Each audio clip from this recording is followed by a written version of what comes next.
It's yet another flashpoint in a long list that has set off protests demanding racial justice and police reform in this country. This time, it's the decision not to charge a single officer in the killing of Breonna Taylor. One, Detective Brett Hankinson, was charged with 3 counts of wanton endangerment, but not for firing shots that killed Taylor in her Louisville apartment more than 6 months ago, rather for shooting into a neighboring apartment, which prosecutors said could have killed someone else.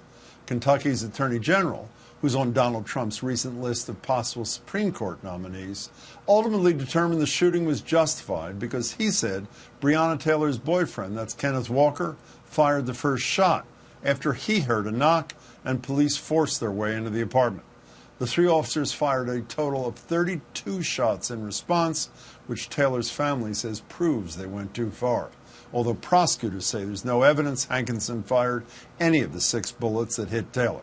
And the 2 officers who did, that's Sergeant Jonathan Mattingly and Detective Miles Cosgrove, they weren't charged with anything at all.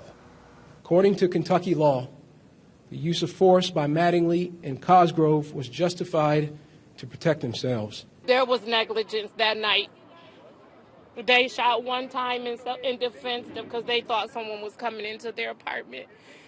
They shot over 20 times. It is so insulting that you would say that the neighbors' lives mattered more than Breonna Taylor's life.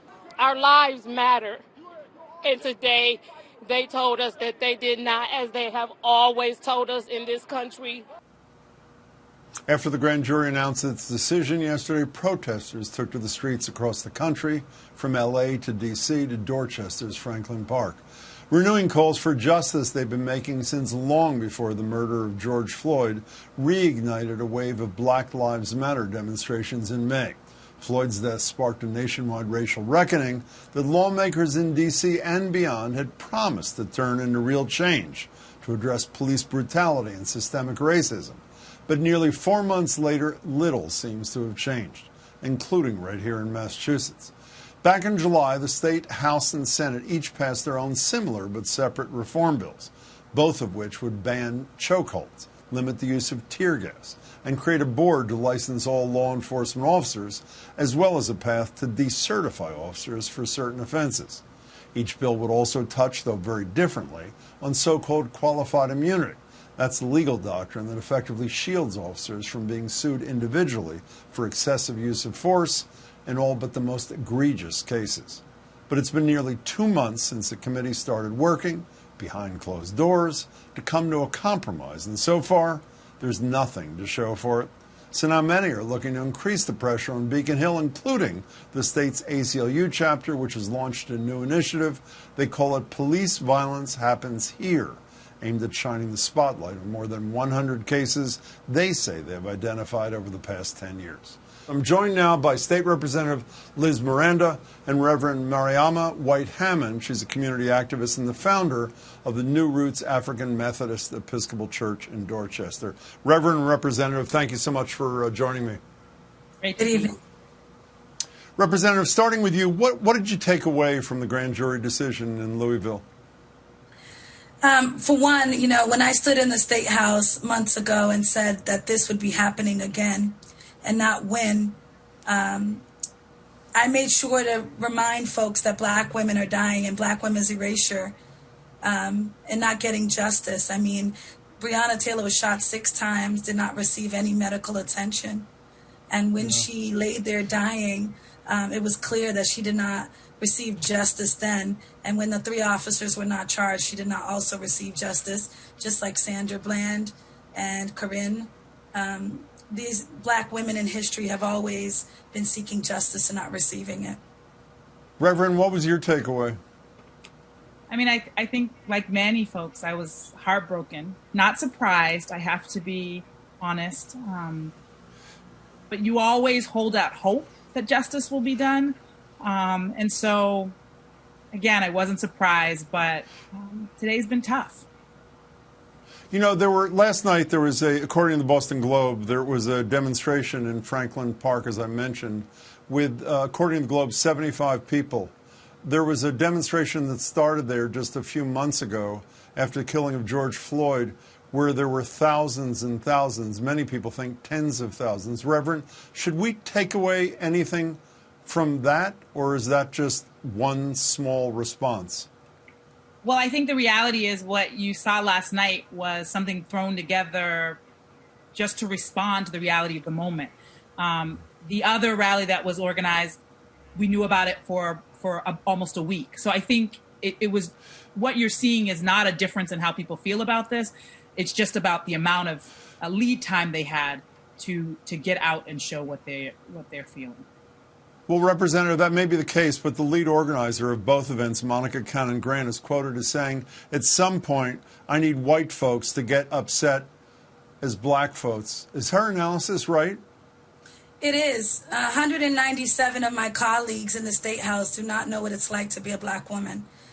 And many of them don't understand what it's like to be policed and over-incarcerated in violent communities like mine, where poverty has led to much of the unrest. I think what we saw the other day is just a sheer exhaustion by people saying they're fed up and they might be protesting differently. Folks are engaging with elected officials. They're using online platforms. People are having conversations in their churches and at homes. So I don't think that 75 versus 55,000 is really the question. I think the question is, why in this country are we still killing black people and not receiving the justice that they deserve? And we need our allies and our partners and our friends in other towns and cities to stand up with us to say that our lives do matter and we don't deserve to be brutalized and degraded in this way that we have been already for 400 plus years. Speaking of elected officials, Governor Baker commented on both the killing and the state of the reform effort on Beacon Hill today. What happened to Breonna Taylor was a horrible, terrible tragedy. And unfortunately, in our country, too many tragedies like this befall people of color, and far too often. I really hope that at some point this fall, we have a chance to appropriately celebrate the signing of legislation that will hopefully deal with and solve some of these very important and significant public policy and public safety issues. You know, Representative, didn't sound wildly optimistic to me, I should say. We should say one of the amendments that they're considering is yours, which would dramatically limit no-knock warrants, which would obviously be progress. I have to say, as an outsider, I'm not lobbying it as the Reverend is. I'm not a legislator as you are. The frightening lack of a sense of urgency on the part of your colleagues on Beacon Hill is palpable to me. Am I wrong? No, you're right. In June, when the Black and Latino caucus and electeds of color across the state stood up with their 10-point plan, and we shared 4: use of force, structural racism, civil service, and then a licensure program and decertification program, we were all sort of waiting for the leaders who said that they were going to work with us immediately with a sense of urgency to do something quickly.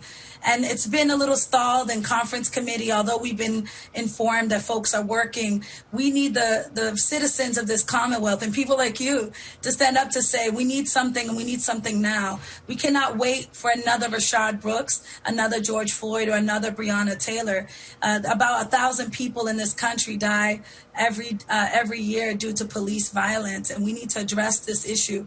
And it does happen here in Massachusetts. We are not immune.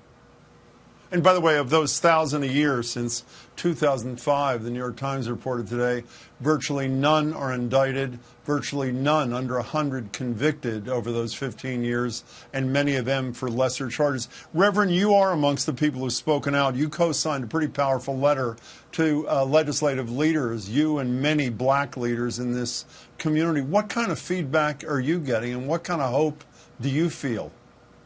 I mean, I co-signed with Reverend Miranda. We wanted powerful legislation and we wanted it to come soon. And it felt that it should have come before the July 31st deadline. Our concern is that in August, what we saw is a lot of organizing by the police unions and a lot of pushing back. Their narrative is that, yeah, we want reform too. But that's not been my lived experience, that they are actively looking for reform.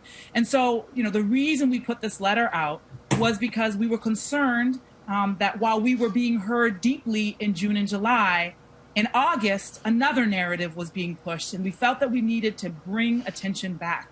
And I'm sad today because it shouldn't take this, what's happened to Breonna Taylor, to refocus us. But at the same time, it reminds us why we're doing this. And quite frankly, this week, there was also a lawsuit announced in Worcester, because it doesn't just happen in the South and it doesn't just happen in the Midwest.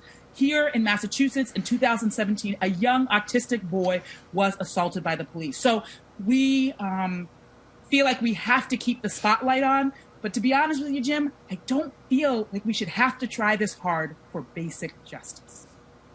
But even if it's successful, this legislative effort, Reverend, with you first, if I can, the culture's got to change, too. Rachel Rollins was here a few days ago after that study came out of the Harvard Law School about racial disparities in the criminal justice system, and she talked about a law that was signed by the governor in 2018 that required that certain data be reported by police departments, by the Executive Office of Public Safety. She said 2 years later, according to her, none of it has appeared. So laws are one thing, buy-in is another thing. Is that not true? Yeah, I completely agree, Jim. I've had conversations with people. I want to be honest. We don't believe that one bill is going to end racism in this country. Nobody who knows anything about this is under that illusion. However, if we can't even move through these things, and most of these things, in my opinion, Jim, they're the floor. They're not what we aspire to. They are basic measures of accountability. So, and Chief Justice Gantz, may he rest in peace, also, again, raised this issue of data. If we can't track where it's happening, how can we hold people accountable? So these are Representative. I'm sorry. No, Representative, do you have any sense about time? I mean, do you have an expectation? Is it Labor Day? Is it many of your colleagues are going to be going home dealing with election issues? Or should we expect something in the relative future?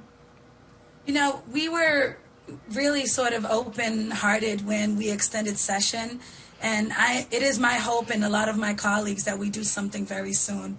I don't have a sense of timeline, but what I do know, thank you to my sister in service, Mariama, is that this is not just about the government's response. The entire Commonwealth must change. Our criminal justice system in this country, how we deal with policing, our court system, how we deal with the legal system, all of it has to change, because this 400-year history and this 180-year-plus-year history of policing in the Commonwealth that really led the country, it all must change. It's mostly, one of the things that I found in pursuing legislation in my first term was, Boston and Massachusetts likes to live on its liberal values. But when it comes to criminal justice reform, we're quite moderate and conservative.